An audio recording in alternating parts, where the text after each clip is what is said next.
apagando las luces.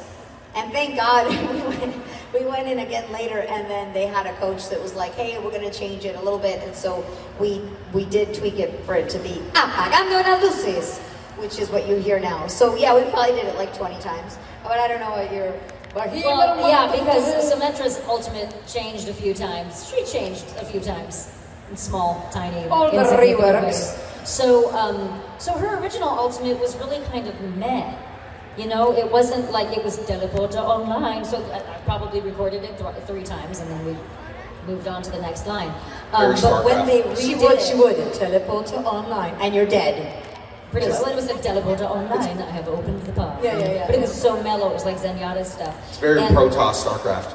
Yeah, but when Michael Chu, when we came back to do the new ultimate in Hindi, and the way it's written also it's not straight Hindi like we would speak Hindi in the world today. It's more like Shakespearean Hindi. Yeah. So there's a grandeur to it as well.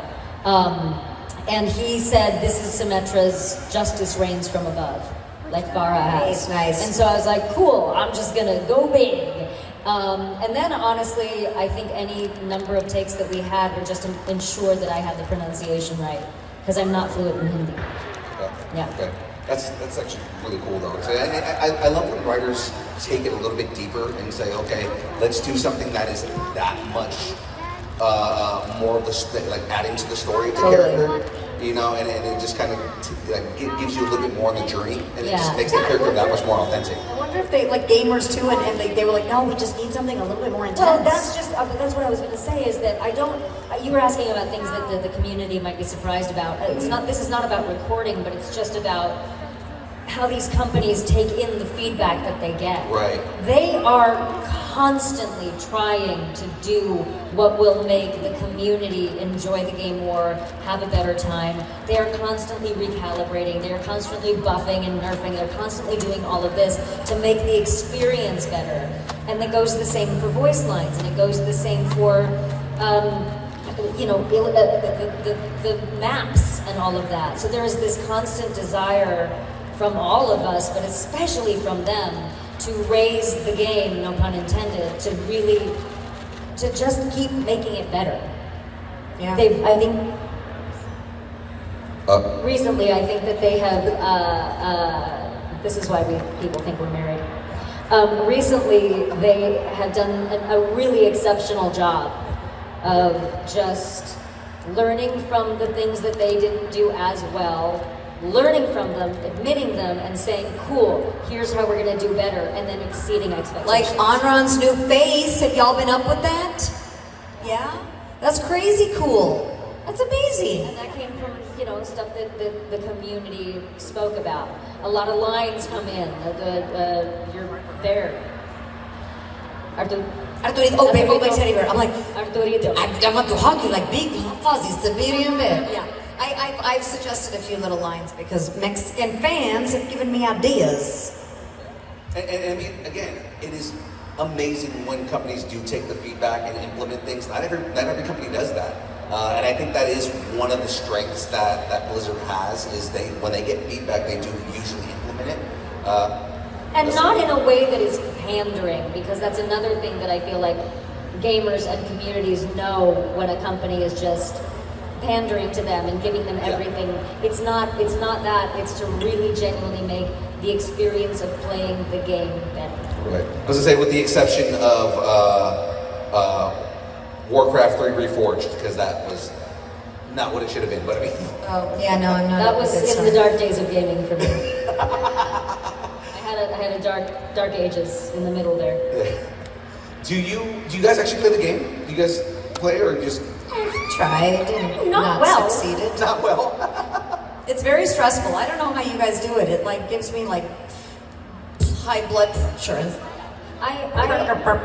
First-person shooters in general are not my jam, are not my genre. I really prefer RPGs and just generally story games and really creative ways to take potentially less intense and less realistic graphics and use those to tell a story. But also that's just me making an excuse for why I'm just really bad with first-person shooters. Was this the short story between Symmetra and Zenyatta, where they started really allowing her to express openly her concerns about Vishkar and her doubts and her uncertainty compared with her ethics versus their ethics and her morality versus their morality, and giving her a chance to be in the world with her neurodiversity, with her skills, with all of the things that she had, and make her own path and make her own choices. And that's been really exciting, watching even just individual lines becoming more. So if both of your characters met in real life, are they allies? Are they rivals? Do they instantly start arguing about who's right? No, because clearly I am. No, I have always thought that they would work well together. I feel like they'd get along because they're both very competent. Yeah. Michael Chu once said that he thinks Sombra thinks she's the smartest. So I know that she'd appreciate that Symmetra's coming in and just like taking care of business. Yeah. Yeah, and I think Sombra would get annoyed with like little characters that don't do the work that needs to be done. You know, Mauga drives me nuts. You know what I mean? Like, yes, thank you. And Doomfist thinks he's the boss, but Sombra is. So like, I think that like they would just be like simpatico. Yeah, I feel like these are two women who are like, get shit done. you talk about doing it while I do it. Exactly. I'm gonna go do it. Exactly. You keep talking about how you're gonna do it and how awesome it's gonna be when you do it. I'm over here finishing the job.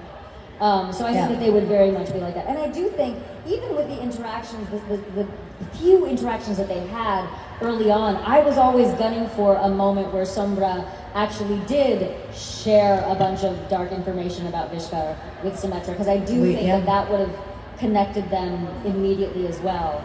I mean, there was a while there where I was like, she could end up at Talon, she could end up at Overwatch, she's not anywhere yet. I mean, look, people shit us, okay? So Symbra is a thing. Absolutely. Just so y'all know. Hashtag Symbra. Very much, I think. Thank you, thank you, thank you. I dig it. Round of applause You for two that. back there, thank you for keeping this alive. Thank you, Berkeley. You two are part of this one. Thank you. You guys really are my spirit. Can't say spirit animals. We're all one kindred spirit here right now. For sure. Right. All right. Rapid fire questions. Okay. Bring it. One word to describe your character. Elegant. Sarcastic. Sarcastic. Yeah. Again, I live that life. Dream crossover. Any universe. What? Dream crossover. Any Guardians universe. of the Galaxy. Nice. Yeah. For Overwatch or for me? Give me both. Star Trek for me. Oh, I just yes. Star Trek, all things Star Trek. D&D. Dream crossover. Hell It's yeah. so easy. I've already decided what classes everybody is, because that's what I do in my free time. No, I'm not gonna tell you. I think I already we did it on a panel. I told you who like the 5 of us were in Iowa. Oh my god, I forgot all this. I think I still wasn't understanding D&D. That's okay. I And know now you I'm never not. listen to what I'm saying. No, I do. But now I know what a cleric is, and I know what a druid is, and I know what I my sucked favorite her in. We got her to play D&D. The tractor beam is working. I'm playing the cleric, okay? Somebody called Thank God. Somebody She's called Joe playing Manganiello to get you in on a game. Neither. Voice acting versus on camera. Which one scares you more? Neither. I mean, they both have their fun, different things. Yeah. I neither scares me more, because the part of me that is scared is the part of me that's also creative. I think there's a part of us that doesn't know what's going to happen in either place that is exciting. That's the place where creativity comes from. So it's the right kind of fear. I like it. Most unexpected or funnest fan interaction? Ooh. Oh my god. So I was in the UK for a convention, and every time I go to Europe, I jump over to Amsterdam because my sister lives there with my niece and nephew. And we always go to the same little country corner store where they get their little fruits and their little croissants and everything. And this died, and now it's alive. And I've been going there for the last 5 years. And for the first time, there's this new young kid working, and he's like, "Are you the voice of Raze in Valorant?" And he's like freaking out. And this is like where my sister goes like every other day. And so we're interacting, and then my little nephew's like, "What is going on, Tia Carol?" like he didn't understand, because they still don't understand you do voices. Right. So it was really cute. We took a pic. This died again. It's alive again. And so then later we went home, and then he's like, "Do you write songs?" And I'm like, "No, not really." And then he's like, "Why was that boy talking to you? I thought you wrote songs." He has a cute little Dutch accent. He sounds like a mini Schwarzenegger, even though Schwarzenegger's not Dutch. Austrian, Anyway, it was just really cute because my little nephew was so confused, but he wanted to understand. So I sent the kid at the deli an autograph, but I told my nephew he had to deliver it. So now he'll get free strawberries when he goes. Nice. So I'm hooking him up. He's 6. He needs, you know. That's adorable. That was cute. That's very cute. I think I'm going to call back to all the way before the game came out. During the beta was actually an experience that my husband told me about. He was at a bar with a friend, and they were talking with a couple of people, and they were asking, my husband asked, like, "What are you guys into right now?" And they said, "Oh, we're playing the beta for this new game. It's called Overwatch." And he said, "Oh, I think my girl's in that. I think she's one of the characters in that." And he said, "Don't tell me she's Symmetra. Don't tell me she's Symmetra." And so he texted me, and I was like, "Yeah, I play Symmetra." And apparently this person started screaming and ran out of the bar. Which is kind of the effect that Symmetra seems to have on a lot of people. So great. You gotta play as her, kids, not against her. I promise you will learn. Yes. That's why you don't ban Sombra. You play as her. Yes. Just learn to play her well.